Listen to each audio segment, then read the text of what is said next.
sœurs et frères dans le Christ, bonjour et bienvenue à cette méditation en ce jour où nous célébrons la fête de Saint Matthieu, apôtre et évangéliste.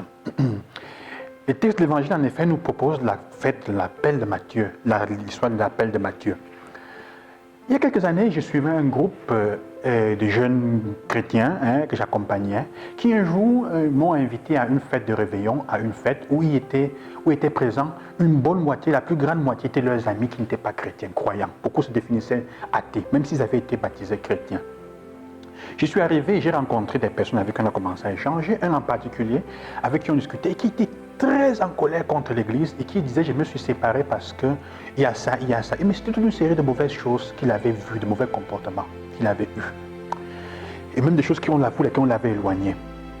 Alors, je lui ai dit « je ne veux pas te convaincre, je veux simplement qu'on discute, qu'on partage ». On a mangé ensemble, on allait faire des marches ensemble, se balader ensemble. Et au bout d'un peu de quelques années, quand on s'était connus, on était restés un peu amis, il a dit, bon, j'accepte quand même de me marier à l'église parce que sa fiancée qui était de notre groupe voulait, mais lui ne voulait pas. Il dit, mec, c'est toi qui vas m'accompagner, à condition qu'on fasse la préparation avec toi. Je lui ai demandé pourquoi. Il m'a dit, parce que la manière avec laquelle on s'approche, tu ne me juges pas.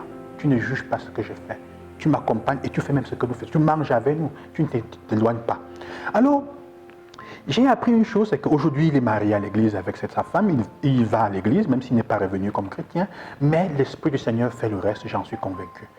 Alors, j'ai appris quoi? J'ai appris simplement le fait que, comme l'Évangile dit aujourd'hui, le Seigneur, parfois, quand il nous appelle pour que nous amenions d'autres personnes. C'est ce qui s'est passé avec mes jeunes amis là. Matthieu le publicain a appelé. Jésus n'aurait jamais rencontré autant de pécheurs et de publicains s'il n'était pas entré chez Matthieu. Parce qu'eux, ils n'allaient pas à l'église dans les synagogues. Ici, il avait attendu à la synagogue, il ne les aurait jamais reçus, puisqu'ils étaient exclus.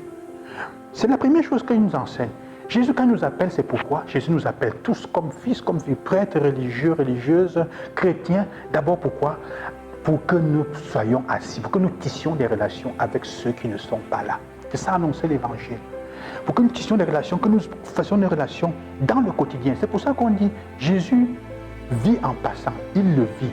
Dans la vie quotidienne, c'est là qu'il appelle. Pour que tu tisses des relations au marché, au travail, au bureau, avec ceux qui ne sont pas chrétiens. Des relations où personne n'est jugé, où simplement l'autre est accueilli par amour. Parce que parfois les gens s'éloignent de l'église, ou nous nous éloignons des personnes qui voudraient bien être avec nous, parce qu'on les regarde un peu mal. Ils s'éloignent parfois parce qu'ils vivent une vie où personne ne les a jamais aidés à comprendre que c'était mauvais. Ou parfois parce qu'ils ont grandi, on ne leur a jamais montré leur vrai potentiel, leur vraie valeur. Jésus accueille.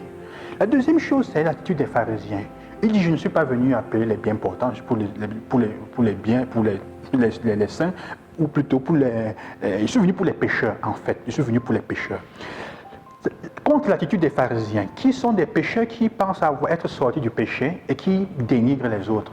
Parfois, quand nous sommes sortis d'un certain vice, on pense qu'on dénigre ceux qui sont encore dedans au lieu de les aider. Or, ça, c'est une trahison de l'amour de Christ et être des faillis. On a échoué comme chrétiens quand on se comporte de la sorte. Jésus dit donc, l'Église, ce n'est pas pour ceux qui sont saints, qui ne sont pas des pécheurs. L'Église, c'est pour toi qui as avorté et qui a créé des avortements. L'Église, c'est pour toi, c'est pour ceux qui sont des bandits, qui ont même volé parfois dehors. L'Église, c'est pour toi aussi qui est quelqu'un qui triche dehors, à condition que tu aies vu dans la séquelle du Christ, dans le Christ, une voie pour sortir de cela, pour te convertir. Comme Zachée. Zachée, probablement, sera sorti, aura voulu voir Jésus parce qu'il a compris ce qu'il a fait pour Matthieu. S'il a accueilli les publicains, moi aussi il peut m'accueillir et il va changer, il va se convertir.